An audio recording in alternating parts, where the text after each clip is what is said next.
और स्तुति विनती करने से ही काम हो जाता। तो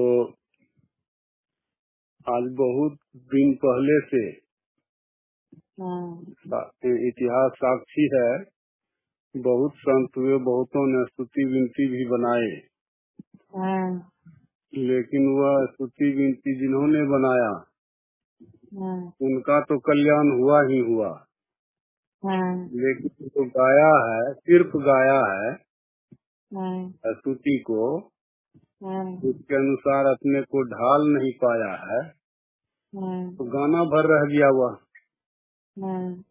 और गाना भर जो रह गया तो उसका कल्याण नहीं हुआ। एक गोस्वामी जी स्तुति लिखे हैं, वो उसमें वे एक तो सबसे पहली बात है कि संत कभी झूठ नहीं बोलते, और झूठ यदि संत ही बोलेंगे तो बाकी कौन रह जाएगा बोलने के लिए सत्य। तो गोस्वामी जी लिखते हैं, भाई प्रकट कृपाला दीन दयाला कौशल्या हितकारी हर्षित महतारी मुनि मनहारी शोभा सिंधु करारी। वे गोस्वामी जी हैं कि राम का जन्म हुआ या नहीं हुआ उससे कोई चर्चा नहीं यहाँ पर, या जिस समय उनका जन्म हुआ होगा उस समय गोस्वामी जी नहीं रहे होंगे, और जिस समय गोस्वामी जी हैं उस समय राम का जन्म ही नहीं हुआ। क्यों तो राम का जन्म सुना जाता है, वाल्मीकि जी उनके संबंध में लिखे हैं राम के बारे में कि वे जन्म होंगे, है न। उनके जन्म से पहले ही वाल्मीकि जी रामायण लिख चुके थे। वहाँ पर वो तो त्रेता युग में हुए थे, है न। और गोस्वामी तुलसीदास जी तो 1680 में आए संसार में। ये त्रेता युग की बात कैसे लिख सकते हैं? तो इन्होंने अपना जो अनुभव हुआ, समझ आई, उसके मुताबिक इन्होंने स्तुति में लिखा, भाई प्रकट कृपाला। इसका विश्लेषण ऐसा है, परमात्मा राम प्रकट हुआ, का जन्म नहीं होता है, परमात्मा जन्म नहीं होता है न। जन्म स्थूल का, स्थूल परमात्मा नहीं है। कुछ भी संत स्थूल को परमात्मा नहीं कहते हैं, न मानते हैं। अगर ऐसा होता तो संत हुए सरमत साहब, सरमत साहब भी अपने जो उनका स्तुति करते थे, वे कलमा पढ़ते थे, उसमें सिर्फ एक लफ्ज बोलते थे, ला इलाह, जिसका हिंदी अर्थ होता है कोई मनुष्य अल्लाह नहीं है। और वे जब से अपने पिता के साथ भारत मुल्क में आए थे, तब से वे कभी शरीर पर वस्त्र नहीं पहने थे, अथवा वे नंगे रहते थे। और वह सरमत साहब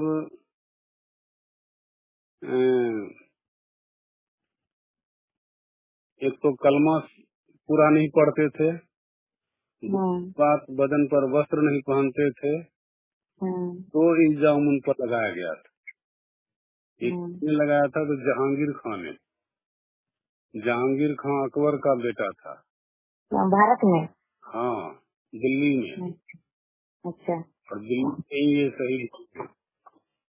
तो जहांगीर खान को उनसे अनबन की थी भीतर से, तो उनका कहना था कि हमारे पिता जो थे अकबर, एक तो अकबर का हिंदी अर्थ होता है वह एक जो सबसे बड़ा है, अकबर अर्थ होता है जो एक है वह सबसे बड़ा है। अक मन एक, अकबर मन बड़ा, वह अकबर है। तो मेरा बाप का नाम अकबर था, तो तुम भी कहो अकबर, अल्लाह अकबर। आज हम बोलता है अल्लाहू अकबर, तो सभी इस्लाम को यह कबूल है कि अकबर जो हुआ बादशाह वह अल्लाह के सदृश था, अल्लाह ही था।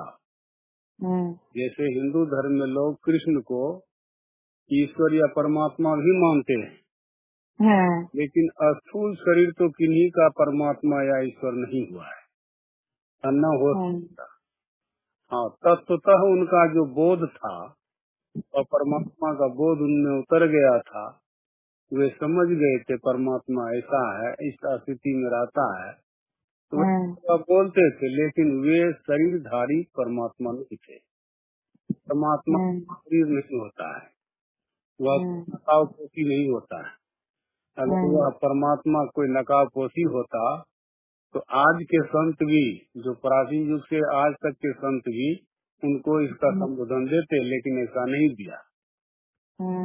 इस समय भी जैसे महर्षि में ही परमहंस जी महाराज हुए, इन्होंने क्या लिखा, स्थूल सूक्ष्म कारण महाकारण केवल, ये चारों जड़ शरीर के बाद जो केवल शरीर है चेतन, वह परमात्मा है, जिसके बारे में कहते हैं कि जो अपने से बाहर कुछ भी अवकाश नहीं रखता है, जो परम सनातन है, परम पुरातन है और सर्वप्रथम से विद्यमान है, अपने उसे ही कुल मालिक परमात्मा मानते हैं। वह तो शरीरधारी नहीं हुआ, तो उसी शरीरधारी नहीं होने के कारण और उसका जिसके अंदर में जिस घट में यह प्रकट हुआ, कौन सा चीज प्रकट हुआ, तो यह अवकाश का ज्ञान, आत्मज्ञान। स्वामी जी का कथन है कि भय प्रकट कृपा वह राम पालू राम प्रकट हुए। कहाँ हुए, तो दीन दयाला, दिनों पर दया करने वाले राम प्रकट हुए। कहाँ हुए, तो कौशल्या हितकारी, कौशल्या का संधि विच्छेद करने पर इसका अर्थ बनता है अलग, व्याकरण के मुताबिक। संधि विच्छेद क्या है, तो कौश जोड़ शल्य, कौश मन होता है भंडार, शल्य होता हार और मांस का समूह। जैसे कोई पूर्णिया चला जाए कोई चीर फाड़ वाले डॉक्टर के यहाँ, तो उसके बोर्ड पर लिखा रहता है शल्य चिकित्सक, शल्य चिकित्सक अथवा चीर फाड़ वाले डॉक्टर। हर मांस को चीर फाड़ करके सही करना, दुरुस्त करना का वाले का डॉक्टर। क्या हुआ, तो हर मांस का समूह है ना। समूह को कौशल्या कहा गया है, शरीर को कौशल्या कहा गया है। कौशल्या हितकारी मतलब इस शरीर का हित करने वाला परमात्मा राम प्रकट हुए। कहाँ हुए, तो शरीर के अंदर हुए। भय प्रकट कृपाला दीन दयाला कौशल्या हितकारी। आगे कहते हैं हर्षित महतारी। जितनी भी माताएं आज संसार में हैं या हुई हैं, कौन ऐसी माँ है जिनको की संतान होने पर खुशी या सुख नहीं होता है। हाँ, तो कोई नहीं हुई है संसार में। और जिसको नहीं होता सखा संतान, उसको दुख ही दुख होता है। कलंक का दुख लगा हुआ है, लोग उसको उलाहना देते हैं, निपुत्री फलना चिलना जो भी कहता है। लेकिन जिसको एक संतान हो गया वो बड़े गौरवान्वित होती है। तो कम बेटी तो हुआ, हुआ एक पेट तो हुआ, आखिर हुआ न भाई, हम माँ को कहलाने गए। इस तरह से एक महिला माँ कहलाने के लिए एक संतान को जन्म देती है, तो हम माँ कहलाती हैं। ठीक उसी तरह से आज कोई साधु सत्संग भजन करे, दीक्षा लेकर के, जब तक वह आत्मज्ञान का अनुभव नहीं कर लेता है, तो वह गुरु नहीं कहला सकता है। और जिसको आत्मा का ज्ञान हो जाता है वही गुरु भी होता है। वैसे साल में बहुत है, लेकिन उन गुरुओं से यहाँ कोई लेन देन नहीं है। जैसे महिला है, शादीशुदा है, संतान नहीं हुआ, लेकिन वह जाकर के पालना झुलाती है, खिलौने का बच्चा लेकर के पालना झुलाती है और फिर सोचती है, कहती है कि आज बच्चे का जन्मदिन है, अनुभव करती है अपने को जो मैं माँ बन गई, माँ का स्वाद आया। ये सब झूठ बात है। और जिसको ऐसा होता है, संतान हो जाता है, तो वह ऐसा स्वांग नहीं करता है। तो साक्षात संतान हो जाएगा तो अपने संतान को न खिलाएगा, फुसलाएगा, समझाएगा, उसको तो इस चीज का अनुभव करने की जरूरत नहीं पड़ेगा, जरूरत करना नहीं पड़ना पड़ेगा। ठीक उसी तरह से जो साधु संत बाहर में किसी के वाणी को लेकर के, किसी के विचार को लेकर के अपना अनुभव करना चाहते हैं, यह थोड़ी ज्ञान है, एकदम थोड़ी ज्ञान है। उसको तो अपना अनुभव होना चाहिए, उसको अपना अनुभव वाली बात वो बोलेगा और वह आत्मज्ञान के तहे बोलेगा, वो उसका उपज ज्ञान होगा। और वे गुरु होंगे, वे गुरु माने जाते हैं। तो ठीक यहाँ पर गोस्वामी जी कहते हैं, कौशल्या हितकारी, यह शरीर का हित करने वाला आत्माराम प्रकट हुआ। हर्षित महतारी, यह शरीर जो है हर्षित हो गया। शरीर क्या हुआ? आत्मा का माँ हो गया। माँ कौन? जो अपने उदर से बच्चे को जन्म दे, माँ वो। और पुत्र कौन? बालक कौन? जो उदर से पैदा ले। ठीक उसी तरह से महात्मा व गुरु ज्ञानी कौन? जो अंदर में अनुभव करे आत्मा का। और आत्मा वह जिसको अपने अंदर में अनुभव किया जाए। यह दोनों ज्ञान दोनों को हो तो उसको कहते हैं हर्षित महतारी, वह हर्षित हो जाता है। आज जितने भी साधु महात्मा लोग ध्यान करते हैं, बैठते हैं या सत्संग प्रवचन करते हैं, तो उनमें हर्षित पना नहीं होता है, खुशहाली नहीं देखी जाती है।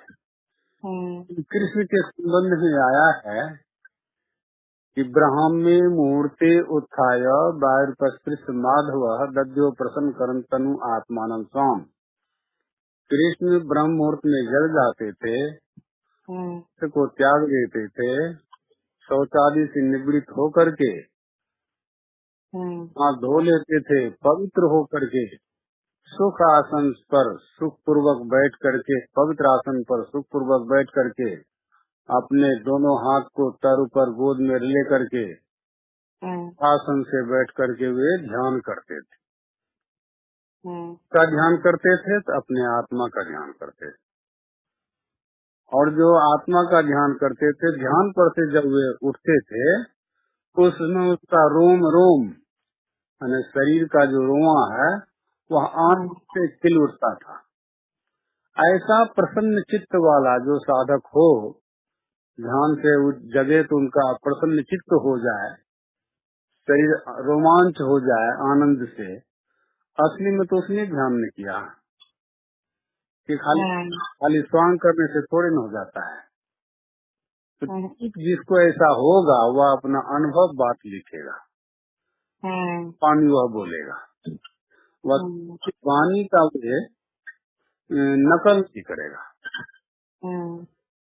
तो उसी तरह से आज कोई प्रस्तुति करता है, कोई करता है तो अपनी वाणी बना करके नहीं करता है, अपना अनुभव वाला बात नहीं करता है, दूसरा लेकर करता, तो वह सीखा हुआ ज्ञान, और सीखा हुआ ज्ञान, माना हुआ ज्ञान विकलांग होता है, वह स्वस्थ मनुष्य में होता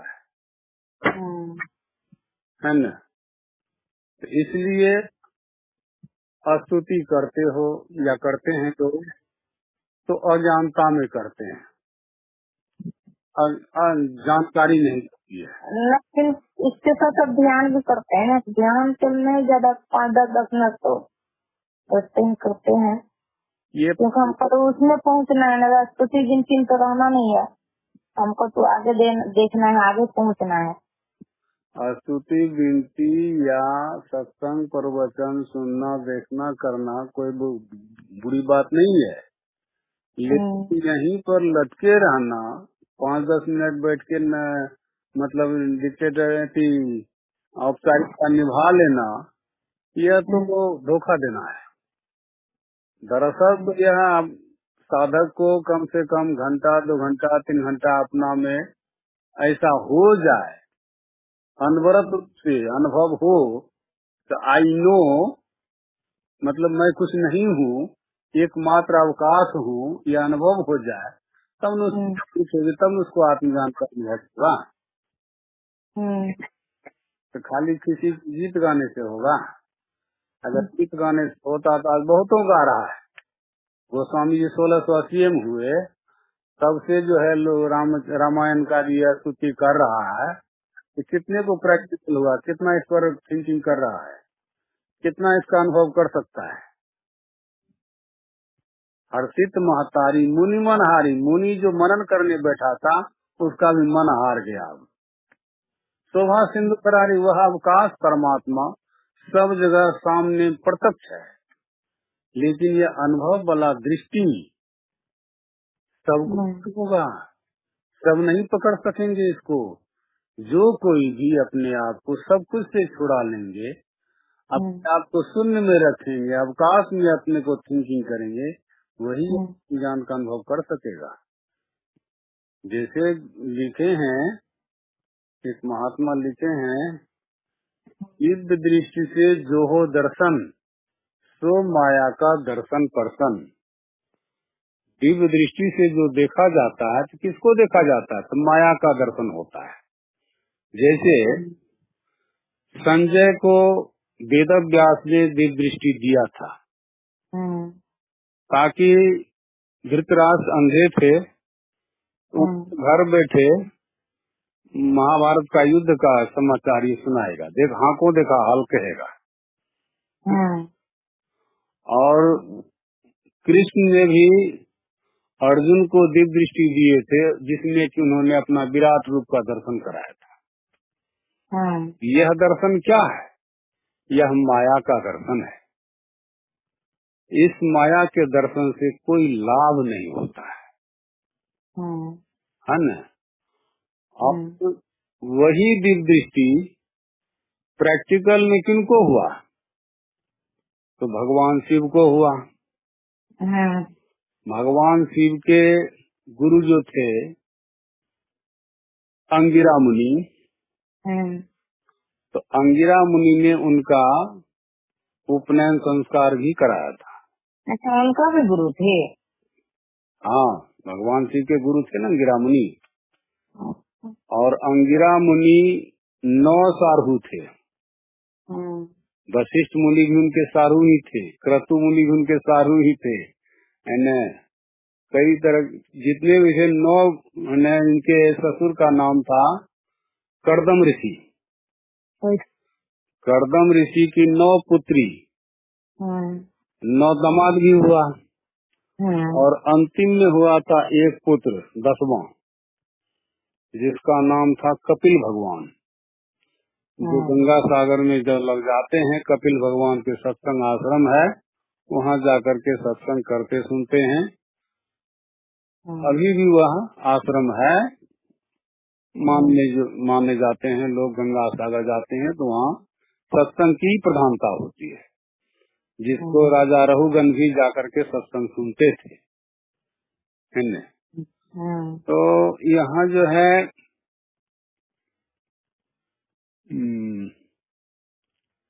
भगवान शिव को उन्होंने दीक्षा दिया था, तो उन्होंने उपनयन संस्कार कराया था।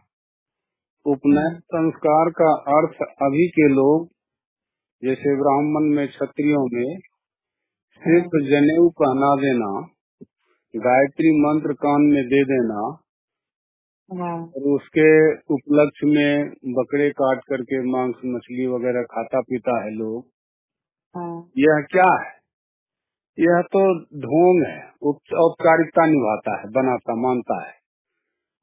उपनयन संस्कार का अशाब्दिक अर्थ होता है ऊपरली नयन, तीसरा नयन का ज्ञान आपको हो जाए। तीसरा नयन का बोध आपको हो जाए कि तीसरा नेत्र भी है, तो वह तीसरा नयन का बोध क्या सिर्फ मंत्र जपने से हो जाएगा? तीसरा नेत्र का ज्ञान, दिव्य दृष्टि का ज्ञान है, वह क्या खाली स्तुति करने से हो जाएगा, गीत गाने से हो जाएगा? ये सब करने से नहीं होता है। उपनयन संस्कार में, संस्कार तो मनुष्य के लिए 16 बनाए गए हैं। 16 संस्कार है, ये महर्षि दयानंद सरस्वती बनाए 16 संस्कार। तो इसमें उपनयन संस्कार जो है ये 8वां या 9वां है। तो उसमें दिया है ब्रह्मसूत्र में कि जन्मना जायते शूद्रः संस्काराति बीज उच्यते वेदाभ्यास भवेद विप्रः ब्रह्म जानायति ब्राह्मणम तदोपरांत ब्रह्म विचरन्ति ब्रह्मचर्यः। इसका हिंदी हुआ, जन्म से सभी मनुष्य शूद्र है। संस्काराति बीज, जब उसका संस्कार होता है, जैसे संस्कार तो वैसे गर्भाधान से ही शुरू हो जाता है, लेकिन संस्कार कराया जाता है जन्म के बाद से, तो उपनयन संस्कार को मूल माना है। तो उपनयन संस्कार जब होता है तब वह बीज कहलाता है। संस्काराति बीज। आगे कहते वेदाभ्यास भवेद विप्रा, वेद का अभ्यास करना वह विप्र होना होता है। तो वेद का अभ्यास क्या होता है? वेद का अभ्यास, वेद ग्रंथ का पठन पाठन कोई लेन नहीं। वेद का अभ्यास ये है ध्यान। पाती जाए मैं क्या हूँ इसका अनुभव वाला ज्ञान हो जाए, अपने अंदर में पहचान वाला ज्ञान हो जाए, इसको वेदाभ्यास। जब यह वेद का अभ्यास करेंगे, ध्यान अभ्यास करेंगे, तो आपको भविष्य विप्रा, तब आप विप्र ब्राह्मण के योग। और आगे तो ब्रह्म जानायति ब्राह्मणम, ब्रह्म को तब जानने लगते हैं यह कौन ब्रह्म है, वह कौन ब्रह्म है। शब्द ब्रह्म परिब्रह्म भला विधि जानिए, 3 गुणन में ना ही मेरे साथ जानिए, ऐसा लोग अनुभव करते हैं। ब्रह्म ज्ञान का जब हो जाता है तो तब ब्राह्मण होता है। ब्राह्मण जाति में जन्म लेने से कोई नहीं होता है, या शूद्र जाति में जन्म लेने से कोई शूद्र नहीं कहलाता है। शूद्र जाति में जन्म लिया लेकिन ब्रह्म ज्ञान हो गया तो ब्राह्मण हो गया। ब्राह्मण जाति में जन्म लिया, अगर शूद्र का कर्म करने लगा, ओछा कर्म करने लगा तो ओछा हो गया, है न? तो यहाँ कहता है। इसके बाद है ब्रह्म विचरन्ति ब्रह्मचर्या। तो ब्रह्म में जो विचरण करता है, जिनकी आत्मा, जिनकी सूरत, जिनके ख्याल ब्रह्म में, शून्य ब्रह्म में, अवकाश ब्रह्म में विचरण करता है, तो वह ब्रह्मचारी कहलाता है। सिर्फ विवाह नहीं करना तो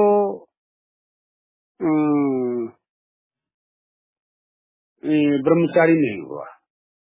सबसे बड़ा प्रधान किसको माना गया है पता है? संत मत में गृहस्थी आश्रम को प्रधान माना गया सबसे बड़ा। वो मैं नहीं कह रहा हूँ, मैं जो कह रहा हूँ सो समझो। धरती पर तो गृहस्थी क्या है? वो धरती है। धरती एज ए गृहस्थी, गृहस्थी पर ही सारा खेल है। अगर गृहस्थी करना छोड़ दे तो सबको अन्न ब्रह्म लग जाएगा। एक तरफ से जितने भी मनुष्य हैं सृष्टि में, सबको अन्न ब्रह्म लग जाएगा। तो यह शरीर का जो सृजन हुआ है उसी तत्व से हुआ है, उसी तत्व के पाने से यह सुखी रहता है।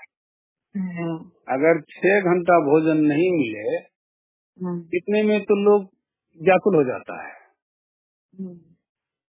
तो जब 6 घंटा के लिए व्याकुल हो जाता है तो और कितना बड़ा जीवन है अभी जीना, ये तो कहना मुश्किल है।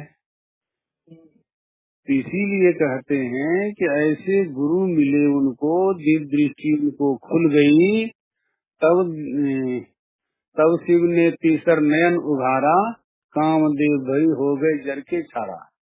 है न, जब शिव की कोई दिव्य दृष्टि हुई तो इससे जब तीसरा नेत्र खुला तो काम जल के भस्म हो गया।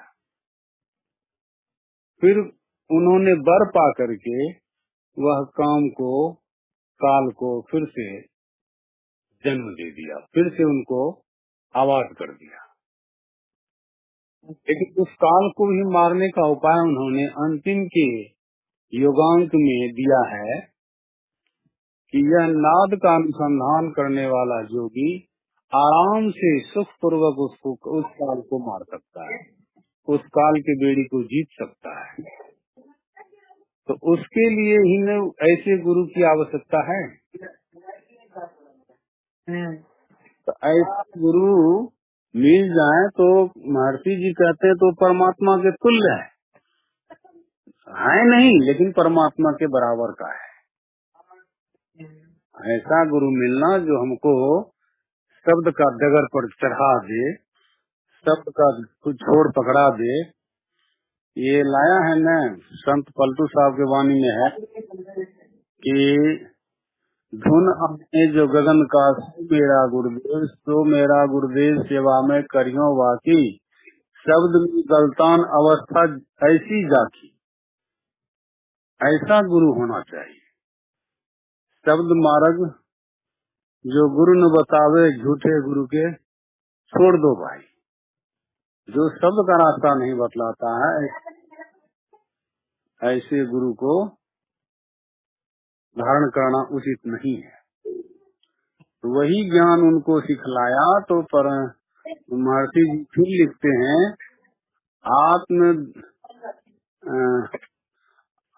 आत्म दृष्टि से जो हो दर्शन, सो आत्मा का परमात्मा का दर्शन। आत्मा की दृष्टि से जो कुछ दर्शन होता है तो वही आत्मा का दर्शन, परमात्मा का दर्शन होता है। इससे बढ़कर के और कोई दृष्टि नहीं होती है, और वह दृष्टि मानी हुई वह दृष्टि है भी नहीं। दिव्य दृष्टि जो कुछ भी है वह स्थूल चीज को देखती है। जैसे वहाँ का आंखों देखा हाल कमेंट्री सुनाता था संजय ने, जैसे कृष्ण के विराट रूप का दर्शन किया अर्जुन ने, इससे मोक्ष थोड़े न हो गया। मोक्ष तो होता है जब अवकाश मय तत्व को वह देखे, पहचाने, जाने, अवकाश के जैसा वो बन जाए, विलीन हो जाए उस अवकाश में, तब उसका मोक्ष परम मोक्ष कहलाता है। क्योंकि अवकाश को किसी भी हथियार से, किसी भी यंत्र से इसको पकड़ा नहीं जा सकता है, या पकड़ में नहीं आता है। जिस अनंत अवकाश में हम लोग हैं, जैसे मछली पानी में रहती है तो उसके 10 दिशा पानी रहती है मछली के, और उसके शरीर के भीतर भी पानी रहती है। ठीक उसी तरह से हम मनुष्य के या जितने भी दृष्टिगोचर हो रहे हैं स्थूल में, उन सब के 10 दिशा से अवकाश है। 10 दिशा के अवकाश में वह स्थूल चीज है, और उस स्थूलता में भी अवकाश है, इतना सूक्ष्म वह अवकाश है। तो अवकाश को कोई नहीं हिला सकता। अवकाश में सब हिल सकता है, लेकिन अवकाश को कोई नहीं हिला सकता। तो परमात्मा क्या हुआ? अडोल है, उसमें कोई कंप नहीं है, वह स्थिर है। वही एक स्थिर है, बाकी सब तो बटोही है। शांति सुख सर्वेश्वर जानो, शब्दातीत कई संत बखानो। वह शांति अवस्था में जो अवकाश तत्व में अपने आप को स्थिर हो जाता है, उसी के बारे में तो गोस्वामी जी लिखते हैं, सरिता जल जल निधि मह जाई, हो ये अचल जिमी जीव ही पाई। यह सरिता का जल कहाँ गया? बंगाल की खाड़ी में। वहाँ का जल फिर समुद्र में, सागर में, महासागर में चला गया। तो महासागर का जल कैसा स्थिर है? तो वैसे ही जैसे कि दही जमा हुआ होता है, उसमें कोई हलचल नहीं होता है। वहाँ सुई गिरे तो सुई को भी पता चले कि मैं गिरा हूँ। अच्छा। और को क्या पता रहेगा? जो सुई वहाँ पर गिर गई किसी के हाथ से तो वो देख ही लेगा कि हाँ सुई गिरी है, ये स्थिर है, लेकिन सुई को भी अनुभव होगा कि हाँ मैं यहाँ पर स्थिर हूँ, तो कोई हलचल नहीं होगा। ऐसी अवस्था में जाने के लिए ही यह सत्संग है, ध्यान है। तो बगैर ध्यान के माध्यम से हम उस अवस्था में नहीं जा सकते। और जो कोई भी सभी तरफ से मुड़ करके उधर लग गया है वही इसमें आगे बढ़ा है, और जो बाहर में डीम हाका है उससे कुछ नहीं हुआ, एक तिल भी आगे नहीं बढ़ा है, यहीं का कहीं पड़ा हुआ है। कल तो सागवानी में है न, भजन